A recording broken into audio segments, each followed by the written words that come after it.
Sahyadri top 10 news या बातमीपत्राचे प्रायोजक आहेत Mac care super speciality hospital Ahmednagar.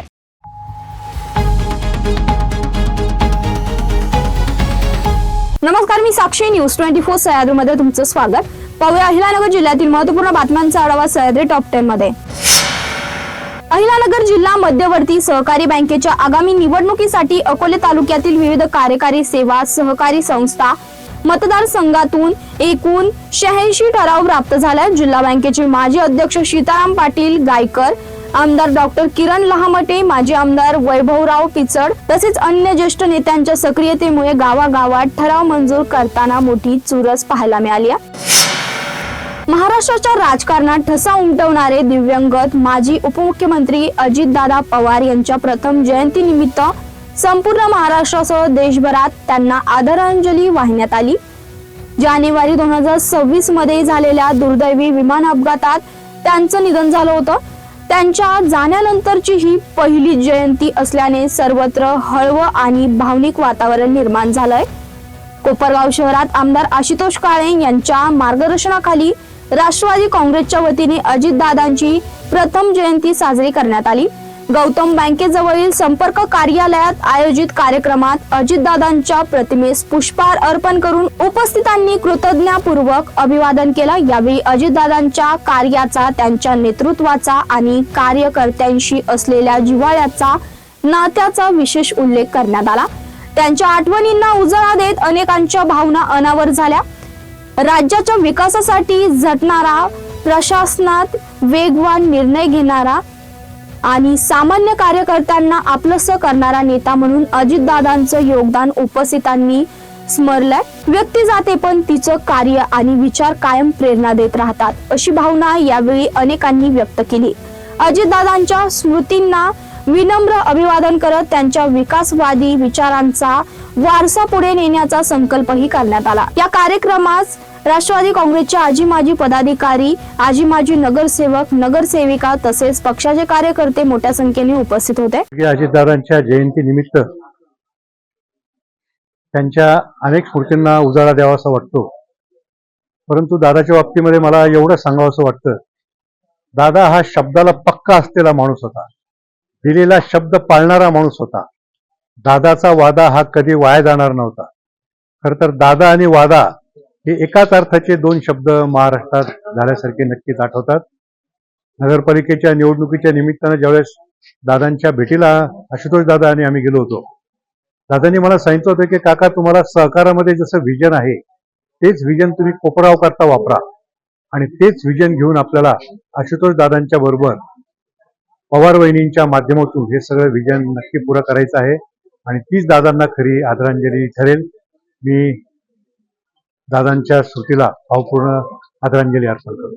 आज संपूर्ण महाराष्ट्रात नाही तर देशामध्ये आपल्या लाडक्या नेत्याची आदरणीय अजित पवार साहेब यांच्या जयंती निमित्त त्यांना आदरांजली वाहण्यासाठी सगळीकडे कार्यक्रम सुरू आहेत। एक महाराष्ट्राचं कणखर नेतृत्व आणि अतिशय स्पष्ट वक्ता आणि प्रशासनावर ज्यांची मोठ्या प्रमाणात पकड होती असे अजितदादा एका अपघातानं आणि एका घटनेनं आपल्यातनं निघून गेले आणि तेव्हापासून हा महाराष्ट्र पोरका झाल्यासारखं झालेला आहे। खंत तर याच गोष्टीची वाटते की त्यांच्या अपघाताची चौकशी सुद्धा कुठे FIR न होता आमदार रोहित पवारांनी प्रयत्न करून सुद्धा झाली नाही। ते आपल्याला प्रांतामध्ये ती FIR करावी लागली। आज आपण मोठ्या आदराने त्यांच्या या स्मृतीला उजाळा देत असतानाच मला आमच्या आमदार आशुतोष दादांचं कौतुक याच्यासाठी वाटतं की त्यांनी अधिवेशनामध्ये पुन्हा एकदा हा प्रश्न काढला की या अजितदादांच्या अपघाताची चौकशी व्हावी। खरं तर असा माणूस होता की ज्याला कधी त्यांनी कुठे झुकले नाहीत, कुठे वरमले नाहीत, कुठे नरमले नाहीत। दिल्लीचं तख्त सुद्धा त्यांच्या पुढे, अजितदादा पुढे त्यांचा विचार घेतल्याशिवाय कधी पुढे जात नव्हते। आज खऱ्या अर्थानं महाराष्ट्रात नाही तर खऱ्या अर्थानं एक सर्व धर्म समभाव पाळणारा, कुठल्याही धार्मिक कुठलं अवडंबर न माजवणारा आणि सगळ्यांना बरोबर घेऊन जाणारा, सर्वसामान्यांच्यासाठी विशेषतः या ग्रामीण भागातील मग शेतकरी असो, शेतमजूर असो, कामगार असो, यांच्यासाठी ज्यांनी खऱ्या अर्थानं आपलं सर्व आयुष्य वेचलं. मी आपल्या सर्वांच्या वतीनं, राष्ट्रवादी काँग्रेस पक्षाच्या वतीनं त्यांना आदरांजली वाहतो. पण दादा गेले आणि आमच्यातलं सत्वच गेलं असं वाटायला लागले. पुन्हा एकदा त्यांना आदरांजली. दिल्लीतील विद्यार्थ्यांवरील कथित लाठी हल्ल्याच्या निषेधार्थ काँग्रेस नेते बाळासाहेब थोरात यांच्या नेतृत्वाखाली संगमनेरमध्ये समविचारी पक्ष व विविध संघटनेच्या वतीने विराट मशाल मोर्चा काढण्यात आला. या मोर्चात हजारो युवक, विद्यार्थी, महिला व नागरिक सहभागी झाले. केंद्र सरकारच्या विरोधात जोरदार घोषणाबाजी करत पंतप्रधान, गृहमंत्री आणि शिक्षण मंत्र्यांनी नैतिक जबाबदारी स्वीकारून राजीनामा द्यावा अशी मागणी आंदोलकांनी केली.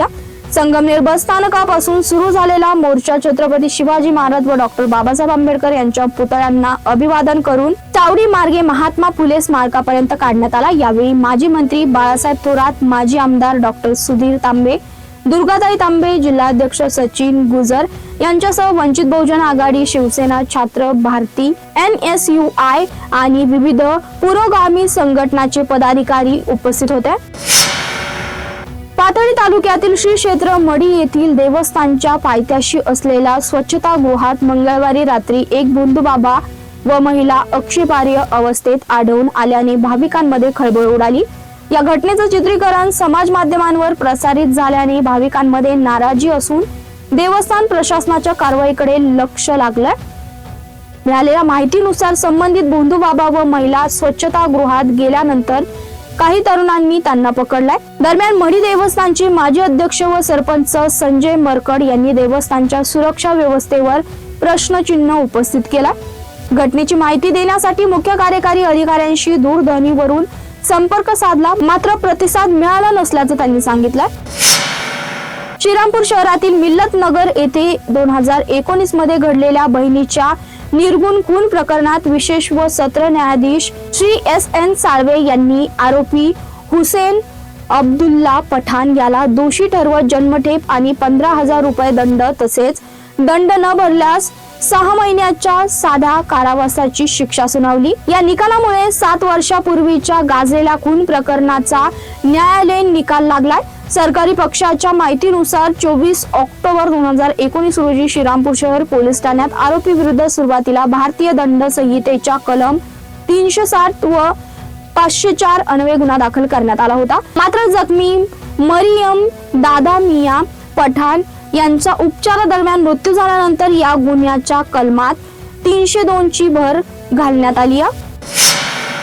सॅलरी डॉक्टर मध्ये घेऊया छोटीशी विश्रांती. कॉंग्रॅच्युलेशन वहिनी, बाळ झाल्याबद्दल. पण मी ऐकलंय डिलिव्हरी फार क्रिटिकल होती. आता ठीक आहे ना सगळं? अगं होता थोडा प्रॉब्लेम, पण स्त्रियांच्या आरोग्याची संपूर्ण काळजी घेणारं मातृसेवा होतं ना साथीला. सगळं सुरळीत झालं. किशोर वयापासून ते रजोनिवृत्तीपर्यंत स्त्रीच्या आरोग्याची संपूर्ण काळजी घेणारं अहमदनगर मधील पहिलं स्त्री रुग्णालय Matruseva women's hospital, obstetric ICU. किशोरवयीन आणि विवाहपूर्व समुपदेशन, गरोदर माता तपासणी आणि प्रसूती, पहिल्या सिझेरियन नंतर नॉर्मल डिलिव्हरीची सोय. मातृसेवा विमेन्स हॉस्पिटल, सक्कर चौक, नवीन टिळक रोड, अहमदनगर. फोन 9850200017. विश्रांतीनंतर तुमचं पुन्हा एकदा स्वागत. पाहूया पुढील बातम्या.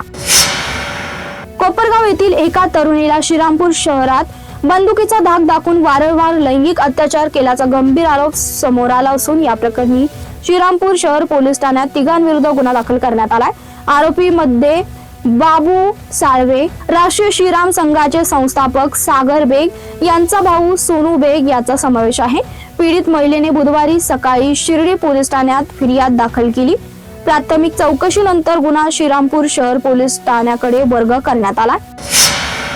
पाहता व कोपरगाव तालुक्याच्या शेतीचे भवितव्य अवलंबून असणाऱ्या नाशिक जिल्ह्यातील दारणा गंगापूर धरणाच्या परिसरात मुसळधार पाऊस झाल्याने दारणा गंगापूर, कडवा, बाहुली, पालखेड, पुणेगाव या धरणांच्या मधून विसर्ग सुरू झाला.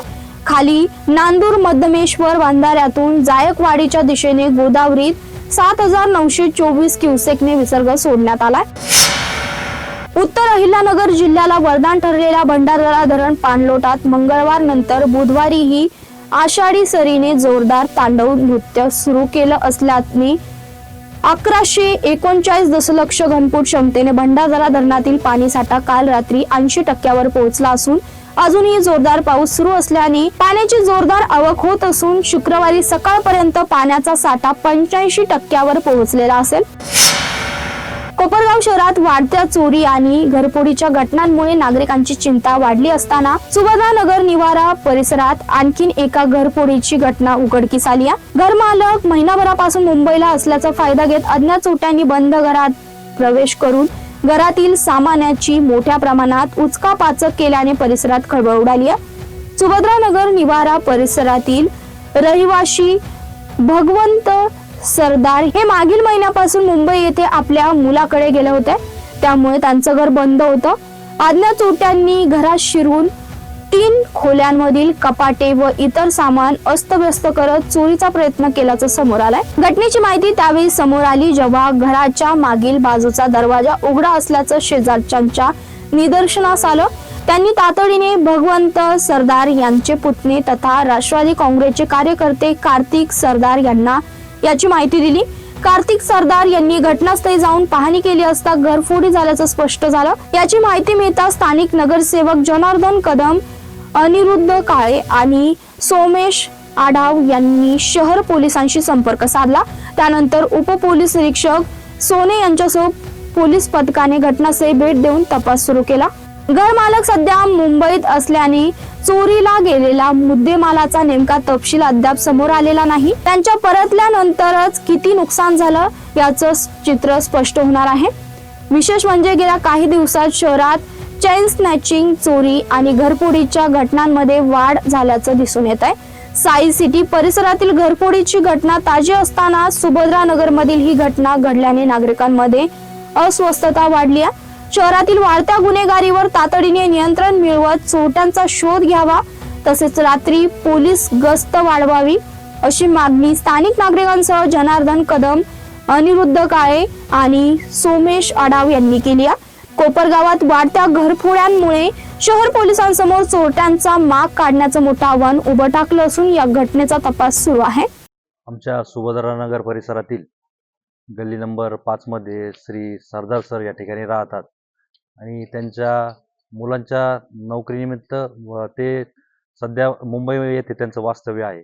आणि आज सायंकाळच्या दरम्यान या ठिकाणी पठाडे सर म्हणून या ठिकाणी शेजारी ते असतात. त्यांच्या लक्षात आलं की ह्या घराचा मागील बाजूचा दरवाजा उघडलेला आहे आणि तात्काळ त्यांनी त्यांच्या नातेवाईकांना कळवलं आणि त्यांनी येऊन या ठिकाणी पाहणी केली की हे घर फोडण्यात आलेलं आहे. परंतु कधी फोडण्यात आलंय ते काही त्या ठिकाणी लक्षात आलेलं नाहीये. आणि बऱ्याच आपण पाहतोय की मागच्या 1 महिन्यापासून सातत्यानं या परिसरामध्ये बुरट्या चोऱ्या असतील, घरफोडी असतील, चेन स्नॅचिंगचे प्रकार अतिशय झपाट्याने याच्यामध्ये वाढ होत आहे.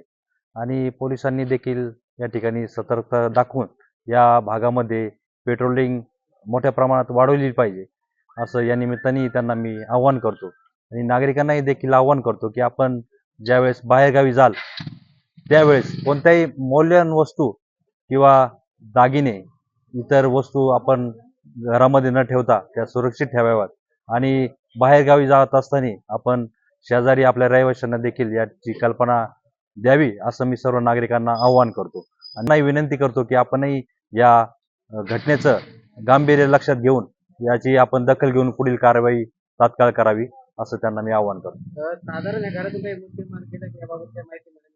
आत्ताच आम्ही सरदार सरांशी त्यांचे जे पुतणे या ठिकाणी आलेले आहेत त्यांनी संपर्क केलेला आहे आणि ते मुंबईमधून निघालेले आहे. ते आता प्रवासामध्ये आहे आणि ते आल्यानंतरच या ठिकाणी आपल्याला कळेल की ह्या घरामधून काही आपल्या दस्तावेज काही मालमत्ता काही चोरी गेली आहे का.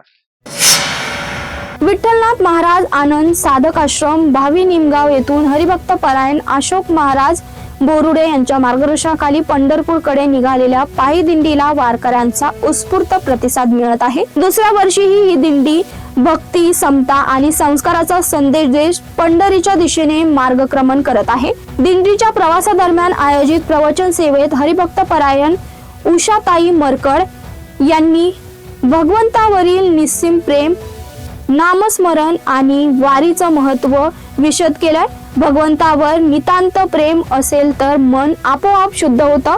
संतांनी भक्तीच्या बळावर समाजाला समता आणि सेवाभावाचा संदेश दिलाय.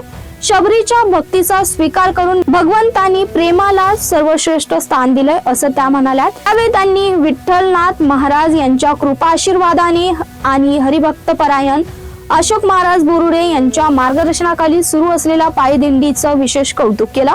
दुसऱ्या वर्षी या दिंडीला वारकरी आणि भाविकांचा मोठा प्रतिसाद लाभत असून हरिनामाच्या गजरात संपूर्ण परिसर भक्तिमय वातावरणाने भारावून गेलाय.